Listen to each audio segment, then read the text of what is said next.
Setelah melihat indahnya planet Gliese 581G yang mengingatkan kita dengan bumi yang indah, dengan dipenuhi air berwarna biru dan atmosfer yang mendukung akan adanya kehidupan, kita lanjutkan perjalanan kembali untuk menuju ujung alam semesta yang maha luas ini.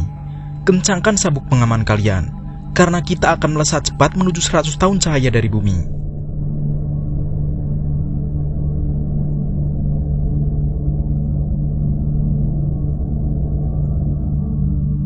Terlihat secercah dua benda bercahaya dari kejauhan yang mulai nampak di kaca pesawat.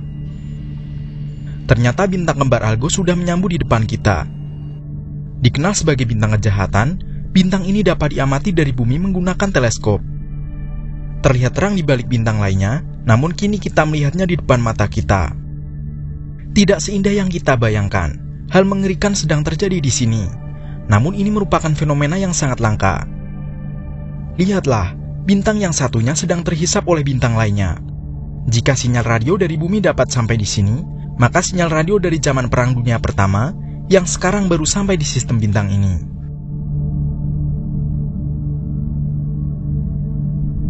Melihat ke bagian buritan pesawat, di kaca pesawat terlihat sangat gelap. Di sini kita merasa bumi tidak pernah ada. Namun nyatanya, bumi ada dan sangat jauh di sana, dengan segala kehidupan di dalamnya, kesibukan orang-orang, kejahatan, saling menjatuhkan, tidak saling menghargai satu sama lain, kelahiran ataupun kematian manusia, bencana alam akibat keserakan segelintir manusia, semua terjadi di planet yang sudah tidak terlihat dari pesawat kita saat ini.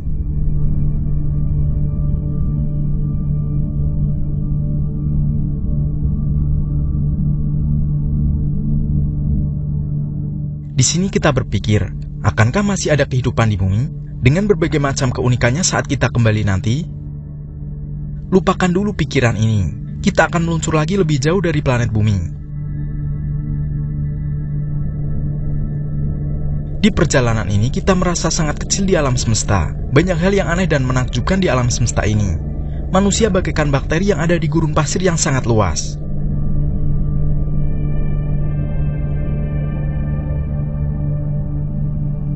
Jauh di dalam galaksi Bima Sakti, 7 baris bintang bersaudara bercahaya dengan sangat cantiknya.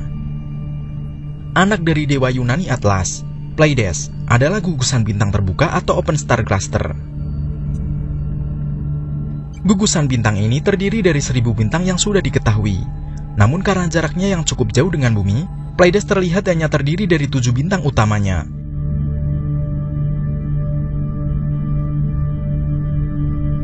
Pleiades sebenarnya bukanlah salah satu dari 88 rasi bintang yang diketahui manusia. Lebih tepatnya, Pleiades adalah satu asterisme, yaitu kumpulan bintang yang membuat suatu bentuk tertentu. Dalam hal ini, Pleiades adalah asterisme dari rasi Taurus. Di bintang ini, pesawat kita sudah berjarak 444,2 tahun cahaya dari bumi.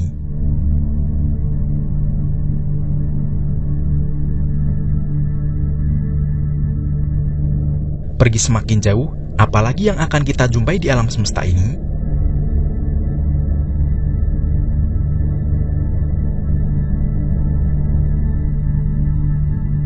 Terlihat sosok raksasa merah yang semakin dekat dengan pesawat kita. Betelgeuse, raksasa bercahaya merah yang kini mulai redup. Besarnya 600 kali dari matahari yang menyinari bumi.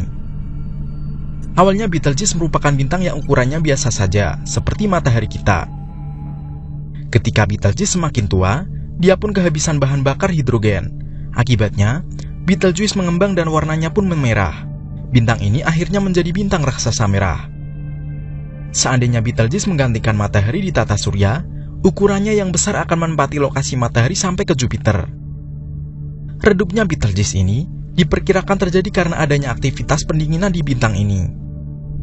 Bisa juga Betelgeuse sedang menuju proses ledakan supernova, namun peristiwa ini terjadi masih lama. Jika suatu saat Betelgeuse ini meledak, maka langit malam di bumi akan terang. Bahkan terangnya akan melebihi galaksi Bima Sakti yang terlihat dari bumi saat ini. Matahari akan menjadi bintang raksasa merah seperti Betelgeuse, tapi itu baru akan terjadi 5 miliar tahun lagi.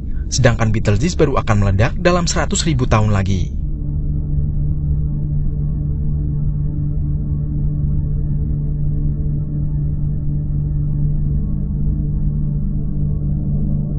kita tinggalkan Betelgeuse dan menuju dunia yang lebih jauh.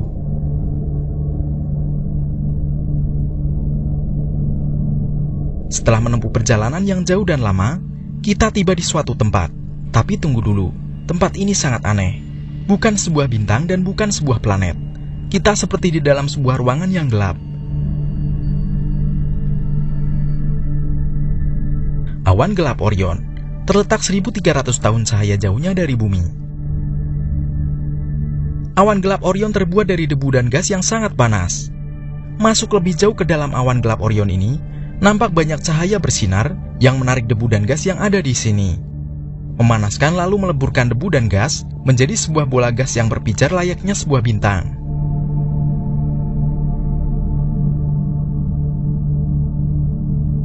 Pesawat kita tidak mungkin mendekatinya, apalagi masuk ke dalamnya.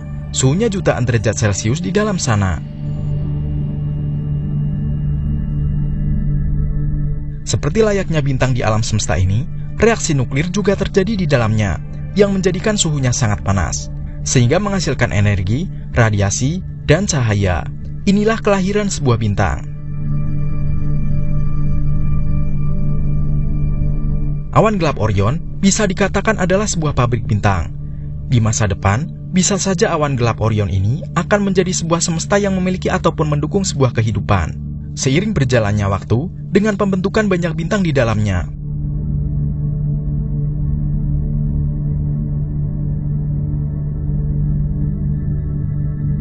Alam semesta kita tidak hanya sedang menuju kehancuran, namun alam semesta juga merupakan sebuah proses penciptaan yang hingga saat ini sedang terjadi.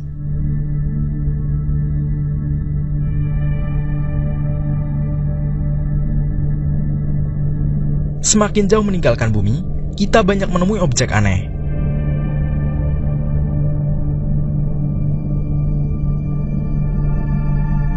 Nebula, sebuah objek yang indah di alam semesta.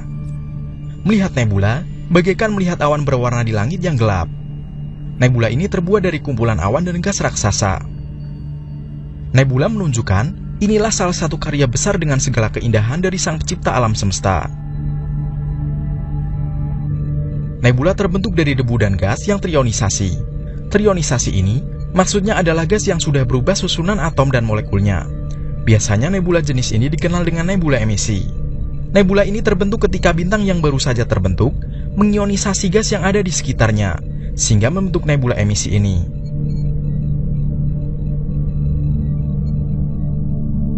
Nebula bumerang, atau biasa dikenal dengan nebula Boöte, nebula ini terletak di rasi bintang Centaurus dengan jarak sejauh 5.000 tahun cahaya. Nebula ini merupakan jawaban dari kelahiran dan kematian bintang. Di sudut alam semesta, terdapat gas berwarna-warni yang sangat terang. Selain nebula emisi, ada juga nebula yang terbentuk akibat ledakan nova dan supernova. Nova sendiri adalah ledakan yang terjadi pada bintang, yang mengakibatkan bintang yang sudah redup menjadi hidup dan terang kembali.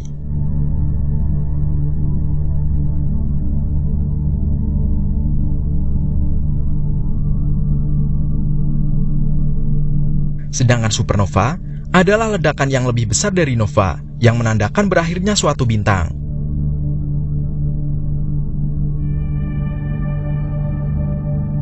Awan yang berwarna-warni tersebut merupakan elemen yang terbentuk dari fusi nuklir, yang dilepaskan pada saat kematian suatu bintang. Warna violet dan hijau yang ada di nebula merupakan helium dan hidrogen, yang merupakan bahan baku dari alam semesta ini. Biru dan merah merupakan oksigen dan nitrogen, unsur yang membangun kehidupan di planet termasuk bumi.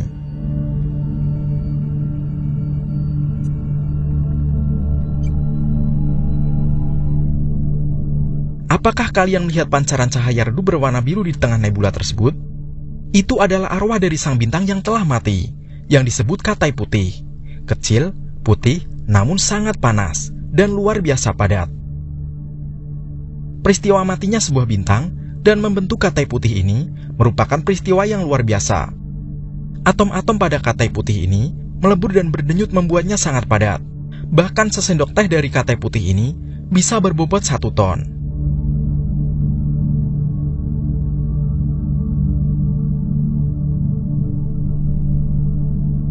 Matahari kita merupakan sebuah bintang karena memancarkan cahayanya sendiri. Dan kelak nasib matahari kita juga akan menjadi seperti ini. Jika peradaban manusia masih ada dalam kurun waktu 6 miliar tahun lagi, maka manusia akan melihat matahari menjadi katai putih seperti ini.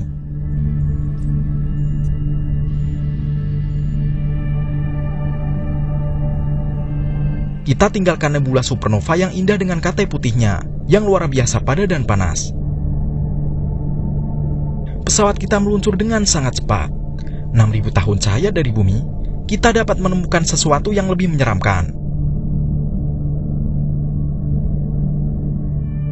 Kuburan para bintang atau nebula kepiting.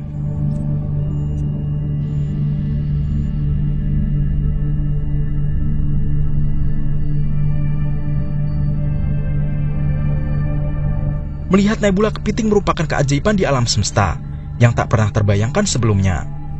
Tempat ini bagaikan badai yang sedang mengamuk di alam semesta.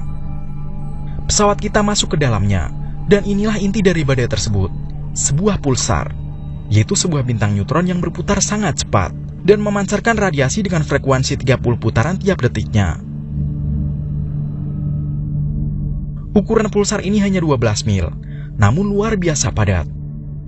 Satu tetes saja elemen dari bintang ini dapat memiliki bobot ratusan bahkan jutaan ton.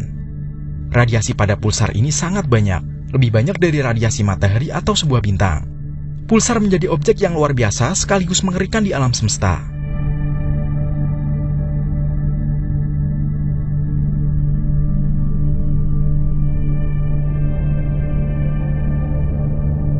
Melanjutkan perjalanan, dari kejauhan terlihat sebuah benda bulat berwarna hitam. Tekad kita untuk mengetahuinya semakin kuat, namun pesawat dengan sendirinya melesat lebih cepat. Ternyata inilah lubang hitam atau black hole. Kita berusaha keras menjauh dari benda ini. Mengamati dari kejauhan, sebuah bekas bintang raksasa yang kini menjadi pemusnah apa saja yang dilewatinya. Black hole lebih padat dari sebuah pulsar. Apa saja yang ada di sekitarnya tidak dapat melawannya. Bahkan cahaya pun tidak dapat lolos dari sergapan sang lubang hitam ini. Tidak ada yang tahu apa isi dari lubang hitam ini. Kita juga tidak akan mengambil resiko masuk ke dalamnya, karena kita tidak tahu akan nasib kita jika masuk ke dalam lubang hitam ini. Tidak ada waktu, tidak ada ruang, dan semua hukum fisika tidak berguna di dalam lubang hitam ini. Ada banyak sekali lubang hitam di dalam galaksi Bima Sakti ini, yang tersebar namun tak terlihat karena saking gelapnya. Saat ini, kita menemui salah satunya. Namun tunggu dulu, saat mengikuti black hole ini, kita menjumpai sebuah bintang di depan. Bagaimana nasib bintang ini saat berjumpa dengan sang monster penghancur ini? Perlahan bintang akan terhisap ke dalam lubang hitam. Kita menyaksikan keajaiban yang luar biasa, namun kita tidak tahu bagaimana nasib bintang tersebut. Jika bintang tersebut memiliki planet dengan kehidupan di dalamnya, apakah kehidupan tersebut akan tetap utuh atau hancur? Semua masih menjadi misteri alam semesta ini. Kapten memerintahkan untuk menjauhi monster ini. Pesawat perlahan menjauh dari lubang hitam dan masih akan terus melanjutkan perjalanan lebih jauh lagi.